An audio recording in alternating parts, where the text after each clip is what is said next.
First of all, thank you for giving me this opportunity to introduce myself. 10 টাকার ক্যাবলা নয়, 10,000 আর যদি এরকম কেউ ভাবে যে ড্রাইভাররা একদম মূর্খ, কিছু জানে না, কেউ 8 পাস 10 পাস নয়, I am graduated and engineering complete করেছি আমি ইলেকট্রিক্যাল।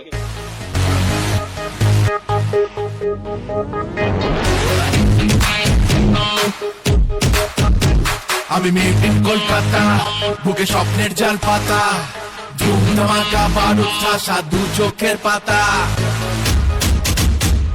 তো সেই জায়গা থেকে আমি বলছি যে কেউ যদি কখনো বলে ড্রাইভারের মূর্খ, আমার নামটা এখন শেয়ার করবে আর আমার আইডিটা থেকে শেয়ার করবে, ও যা চেক করে আসবে, তারপরে বাকিটা আমি দেখে দেখি। ধামাকা বারুদ ঠাসা, দু চোখের পাতা, এসে আছো